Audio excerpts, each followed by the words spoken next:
Now, what exactly is epidemiology? And actually, first off, why does epidemiology always seem to come to the conclusion that meat is unhealthy and meat is bad for you? And that's a little weird, because if we look at it from a biology, chemistry, or a physics standpoint, any of them, we would see the exact opposite, and we would actually see that meat is unbelievably healthy, and the reverse is true. What gives? Well, the reason has to do with the fact that epidemiology is statistics, and statistics is correlation does not always mean causation. And not only that, there is also a little bit of statistical manipulation and p-hacking. An attempted verification of 53 studies considered landmarks in the basic science of cancer only managed to reproduce 6, even working closely with the original study's authors. These results are even worse than I just calculated. The reason for this is nicely illustrated by a 2015 study showing that eating a bar of chocolate every day can help you lose weight faster. And I'm not going to get too much into detail about that, but yes, that is a thing. And if we look at any of the hard sciences, for instance, we look at biology, chemistry, or physics, they all underlie and originally come from what we know with certainty. And that's why there are laws and all these other things and theories and actual things that we can physically make, like we can literally make pharmaceutical drugs that interfere with a certain cell signal, or we can make the computer that you have right now through physics. All of that originally comes from hard sciences. It does not come from epidemiology. Now, when I say science, in this case, I am going to refer to biology, chemistry, or physics, because epidemiology is not a science. Epidemiology is a social science, and a social science and a science are two completely different things. And if we ever entangle them and we mix them together and we say, no, epidemiology is actually a real science, a hard science, and we throw it right in with biology, chemistry, or physics, the world will go to shambles and we will go back to medieval times in the Dark Ages. And that's because correlation does not always mean causation. So epidemiology really studies disease distribution, it studies causes, and it studies prevention in populations and in giant, basically a large group of people.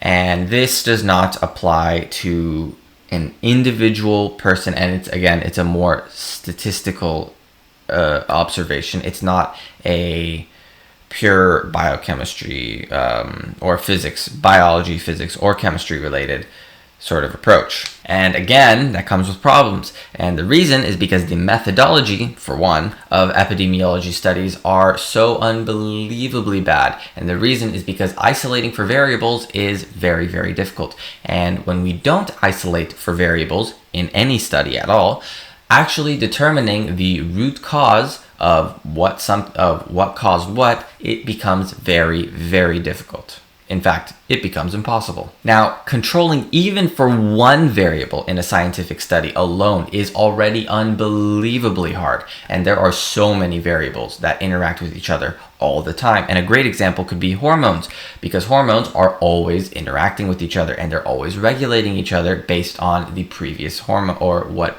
hormone level 1 might be, another hormone might counteract it to be another level. I mean, it's so unbelievably complex that if we don't even try to isolate for one variable and control it to the best of our abilities, it is impossible and to understand why things happen in the world. And this is why epidemiology studies are basically completely useless.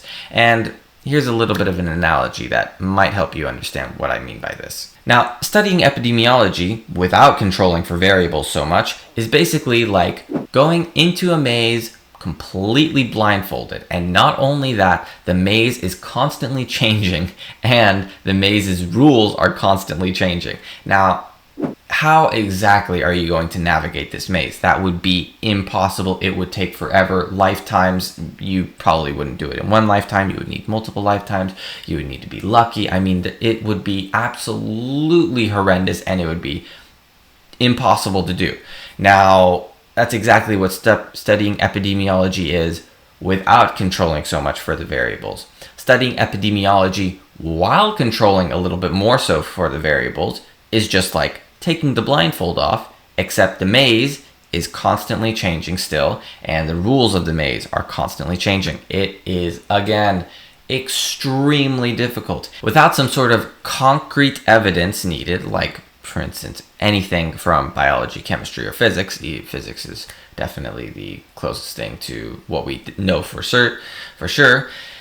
Navigating that maze will be absolutely impossible because the rules will be constantly changing because there are so many variables, and the maze will be constantly changing because there are so many variables. Now, is it possible to tell whether or not something does affect people through epidemiology? Well, we can say correlation, but we cannot say causation. Causation is always going to come from the hard sciences, and that could be biology, chemistry, or physics. Now, there is some use to epidemiology. There is no question, at least, because you may be able to see some things are correlated with others, and then you can investigate it a little bit more and understand the biology, chemistry, or physics behind it, and it might give insight as to some idea or particular topic to give to the hard sciences and say, hey, there might be something here, check it out. Maybe there is, maybe there isn't. Who knows, right? But the whole point of this is for you to understand just why you cannot get accurate information. Specifically, you cannot derive causation from epidemiology studies, because if you do, you are again running into a whole slew of problems, which actually we do experience today, like the obesity epidemic, people dying from heart attacks regularly, which is a little shocking. That I never thought that would actually happen. There are tons of other things, and it's absolutely ridiculous how false information continues to prevail, and it does make a lot of money for pharmaceutical companies and a couple other companies. But yeah, it's really, really messed up. So I keep mentioning basic principles, and what exactly do I mean by basic principles? Well, basic principles, again, to clarify, just means a hard science. So that means biology, chemistry, or physics. These are the only three things with certainty that if we can derive causation from with much, much more accuracy. And the problem is, without working our way up from a basic principles level, we wouldn't actually be able to understand how the universe works at all. And we would actually be living back in the dark ages of the medieval times, or maybe even worse for that matter. Now, not only that, religions are possibly sometimes even developed just from a lack of understanding of how the world works back in that age or back in that time. And understanding the universe and its complexities is not only exhausting and complex, it's kind of depressing actually. And the reason has to do with the fact that the more you slowly understand, the more you realize there is no meaning. And that is a little bit depressing, especially for humans, because I think humans need meaning in order to live. Although this is not a video on philosophy, this is on epidemiology. Now, you might also make the argument that, well, with a huge, massive sample size, or multiple blood markers being measured during the epidemiology study, surely some of this is relevant, right? Well, there's a little bit of detail there. First, when they are conducted correctly without, one, statistically manipulating the data through various means, like p-hacking as of one, which basically means measuring for multiple variables sometimes, they can finally tell us correlation. But again, they cannot tell us causation. If we find that basic principles shows one thing, and let's just say, for instance, it might be sugar and Alzheimer's, where when you increase your sugar intake, you increase the rate of Alzheimer's. And the epidemiology study shows the exact same thing of sugar intake. For some reason, when more people seem to be consuming more and more sugar, the rate of the Alzheimer's increases and the ages of people having Alzheimer's becomes lower. Then, okay, we can say that sugar, based on specifically from the biochemistry standpoint, does cause an increased rate of Alzheimer's, but we cannot say that just because tons of people have Alzheimer's at a low age, it was caused from sugar from the epidemiology study. However, if basic principles, like physics, chemistry, biology, again, says that cholesterol is unbelievably important and healthy and necessary for the body, And epidemiology says otherwise. There's something wrong there. And we already know that's because basic principles originates from what's literally happening. And epidemiology shows a completely different thing. And this has to do with statistics. And that might actually be able to tell you, the data itself was p-hacked. It might be able to tell you a couple of other things. I mean, there's a lot of really sketchy things. But just to keep it simple, which one do you think is more accurate in that case? Do you think that the epidemiology study, the statistical data, is more important? Or do you think the chemistry, biology, and physics understanding of how cholesterol works is more important? Now, and secondly, not only do we have to ask which one is more important, we have to ask which one is more accurate, which one will most likely be far, far more accurate. And without a question, it always comes back down to the hard sciences, not statistical data.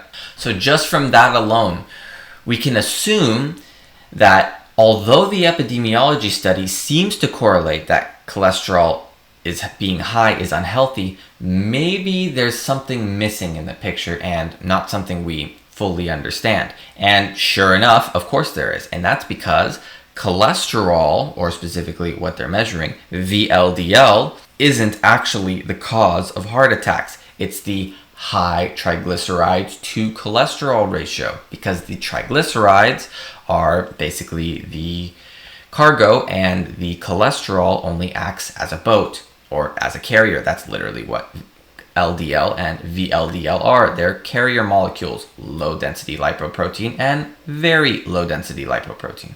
Hopefully this clarifies some things about why epidemiology studies are less accurate and hold little relevance when compared to physics, biology, or chemistry.